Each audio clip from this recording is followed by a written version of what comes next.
Hey everyone, welcome back to Beekeeping with Natalie, or welcome to if you're new.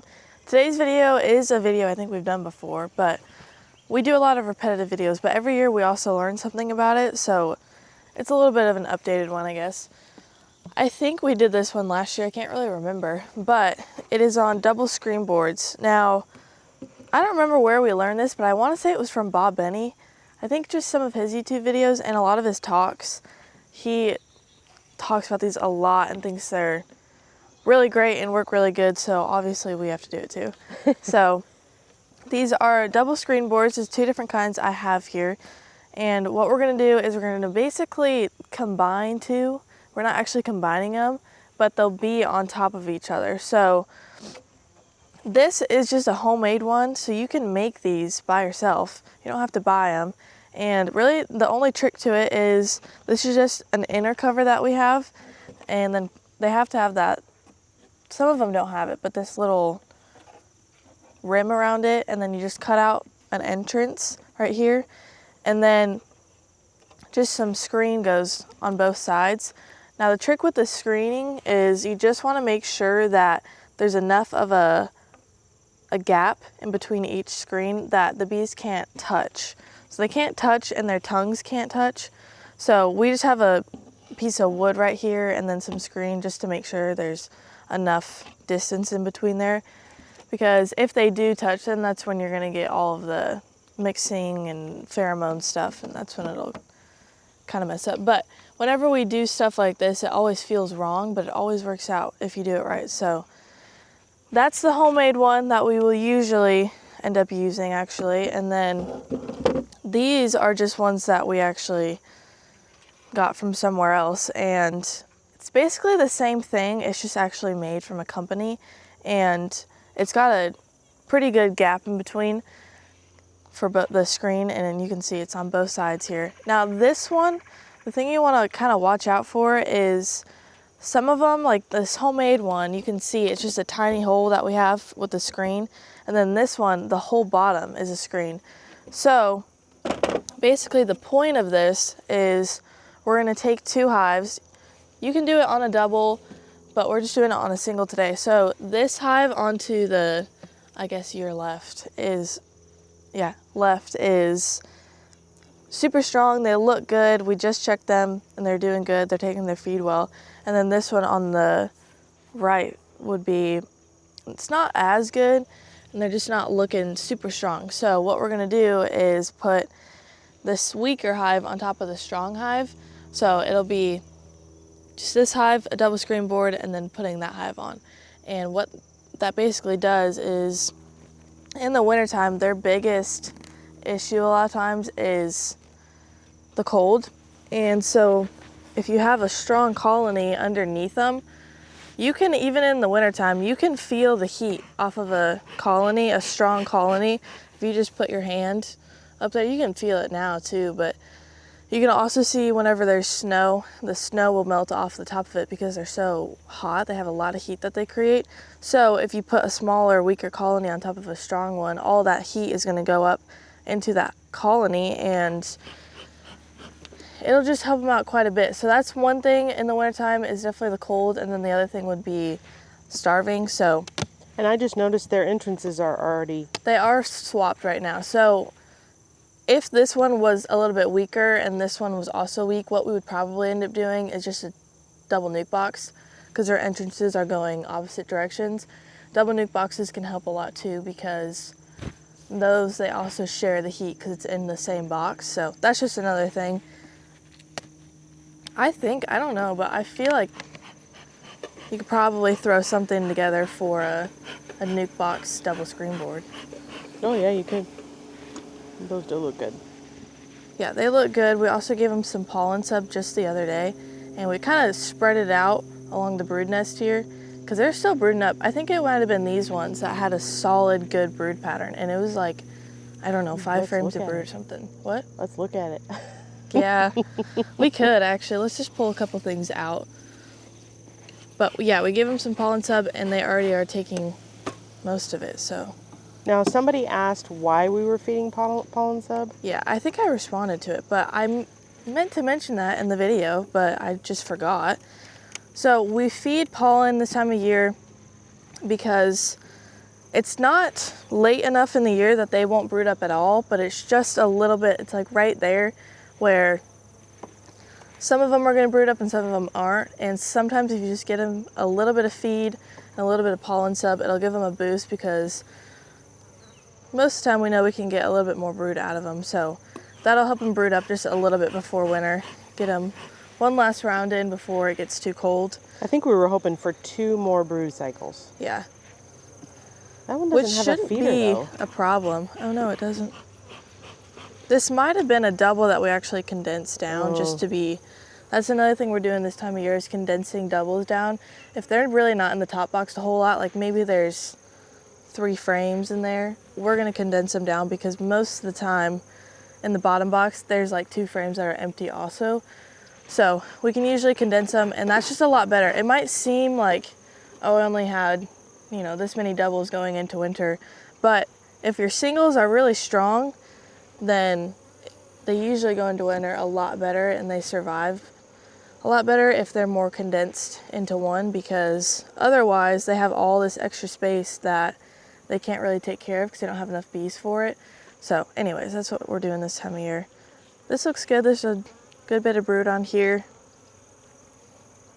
I didn't get to see it. Sorry, I'll pull another one out. Yeah, they're about done with this pollen stuff, which is good. We might do a little bit more of that. It's a good pattern. There's one, I don't even remember where that was. There's a hive somewhere that we looked at the other day, and this whole frame was just a solid pattern, which is... She got eggs in there? Yeah, this is all laid up. So this looks good. And also just, oh, she's on that next frame actually. Let's just pull it out. It looks like a blue dot, or it almost looked green, but I don't think it's green. Actually, when was green? Wasn't that just last year? I think so. There she is. I can't tell, is that green or blue? That looks blue to me. Okay. Looks like it kind of washed off a little bit, but yeah, that's blue. But she looks good. Okay, we're gonna put them back together, and then it's honestly super quick. If you don't actually go through the colony, then it'd be a lot faster, but we have to. So Can't help ourselves. yeah. We have been doing quite a few hive inspections though, so that's been nice, because it did kind of die down for a little bit there. And we still have a few other yards that need to be checked and condensed down and all that. Well, There Dad and I did a yard without you this week. What? Which one? Vibbard. Vibbard? Oh. Okay, and then let's just open up this one.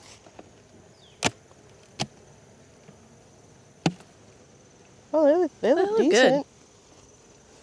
Good. Vibbard's actually the giant yard, so I'm not too sad about that. It took us a hot minute. Yeah, I bet.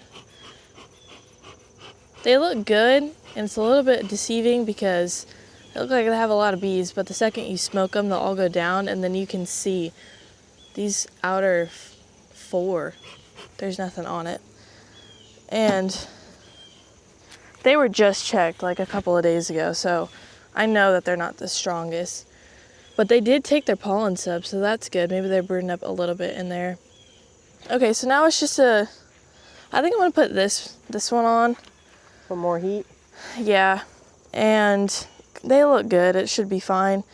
Now with these, you gotta figure out where you want your entrance to go. So these entrances are going that way, and that one's going that way. So I'm gonna have their entrance going out that way. And they have entrances on all 4 sides. And all you have to do is just twist it, and then it's open. So I'm just gonna lay it on top. The other nice thing is it reduces their entrance. It From a does, full yeah. We've had entrance a to- couple that we've had to reduce because of the robbing. Oh, my shadow's in the way, but cuts Now- them down to not much. I think one thing I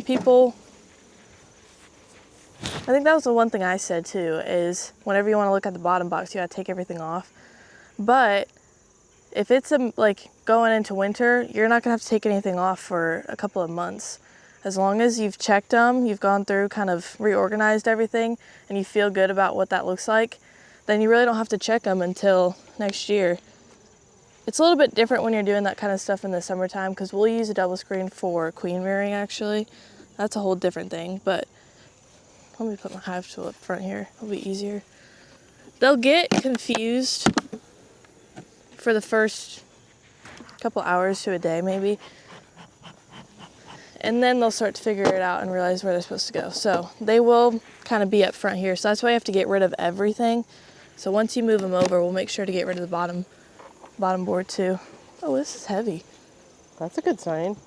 Even though they're looking decent, we're still gonna do it, and it still just kind of gives us Insurance. makes us feel a little, yeah, that's really all it is.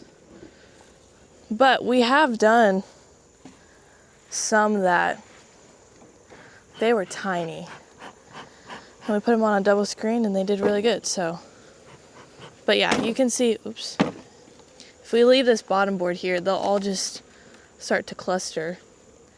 Always check your bottom boards for black widows. And then I just dump this. They love it. Okay, and then you just gotta pick which lid you wanna use, because you'll get rid of one of them. I'm just gonna use this one here because it's got the rim around it, which makes it easier to feed pollen sub. They're already figuring it out. Are they? Mm-hmm.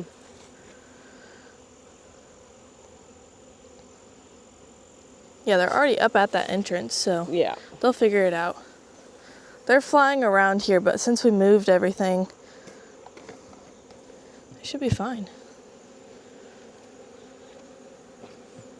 So yeah, they'll be a little bit confused if it looks like they're kind of all going right around in there. They'll figure it out. It'll be fine. Yeah, they look fine. Yeah, they're all going back in there. Now, if their entrances are going the same direction, that one's just, they usually get a little bit more confused that way because, well, especially if I were to flip the entrances, but you usually want them to go the opposite way. So if they're facing the same way, you're gonna have to, it'll confuse them a little bit more because their entrances is gonna be on the back side now, but And you again, might get some drift. that will happen a little bit too, yeah. But it looks like they're figuring it out. So that's kind of it. So that's our video for today, is just on double screen boards. We'll do this on a couple other ones and a couple other yards. But yeah, you can do this on singles, doubles, kind of whatever.